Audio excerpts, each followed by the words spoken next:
पर थी। वहां सभी अजनबी चेहरे ही थे। स्लीपर का टिकट नहीं मिला तो जनरल डिब्बे में ही बैठना पड़ा। मगर यहां ऐसे हालात में उस शख्स से मिलना जिंदगी के लिए एक संजीवनी के समान था। जिंदगी भी कमबख्त कभी कभी अजीब से मोड़ पर ले आती है, ऐसे हालातों से सामना करवा देती है जिसकी कल्पना तो क्या कभी ख्याल भी नहीं कर सकते। वो आया और मेरे पास ही खाली जगह पर बैठ गया। ना मेरी तरफ देखा, न पहचानने की कोशिश की। कुछ इंच की दूरी बनाकर चुपचाप पास आकर बैठ गया। बाहर सावन की रिमझिम लगी थी, इस कारण वो कुछ भीग गया था। मैंने कणखियों से नजर बचाकर उसे देखा। उम्र के इस मोड़ पर भी कमबख्त वैसा का वैसा ही था। हाँ, कुछ भारी हो गया था, मगर इतना ज्यादा भी नहीं। फिर उसने जेब से चश्मा निकाला और मोबाइल में लग गया। चश्मा देखकर मुझे कुछ आश्चर्य हुआ। उम्र का यही एक निशान उस पर नजर आया था कि आंखों पर चश्मा चढ़ गया था, चेहरे पर और सर पे।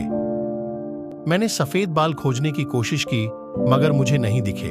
मैंने जल्दी से सर पर साड़ी का पल्लू डाल लिया। बालों को ढाई किए काफी दिन हो गए थे मुझे। ज्यादा तो नहीं थे सफेद बाल मेरे सर पे, मगर इतने जरूर थे कि गौर से देखो तो नजर आ जाएं। मैं उठकर बाथरूम गई, हैंडबैग से फेस वॉश निकाला, चेहरे को ढंग से धोया, फिर शीशे में चेहरे को गौर से देखा। पसंद तो नहीं आया, मगर अजीब सा मुंह बनाकर मैंने शीशा वापस बैग में डाला और वापस अपनी जगह पर आ गई। मगर वो साहब तो खिड़की की तरफ से मेरा बैग सरकाकर खुद खिड़की के पास बैठ गए थे। मुझे पूरी तरह देखा भी नहीं, बस बिना देखे ही कहा, सॉरी, भागकर चढ़ा तो पसीना आ गया था, थोड़ा सूख जाए फिर अपनी जगह बैठ जाऊंगा। फिर वह अपने मोबाइल में लग गया। मेरी इच्छा जानने की कोशिश भी नहीं की। उसकी यही बात हमेशा मुझे बुरी लगती थी। फिर भी ना जाने उसमें ऐसा क्या था कि आज तक मैंने उसे नहीं भुलाया। एक वो था कि 10 सालों में ही भूल गया। मैंने सोचा शायद अभी तक गौर नहीं किया, पहचान लेगा। थोड़ी मोटी हो गई हूं, शायद इसलिए नहीं पहचाना। मैं उदास हो गई। जिस शख्स को जीवन में कभी भुला ही नहीं पाई, उसको मेरा चेहरा ही याद नहीं। माना कि ये औरतों और लड़कियों को ताड़ने की इसकी आदत नहीं, मगर पहचाने भी नहीं। शादीशुदा है, मैं भी शादीशुदा हूं।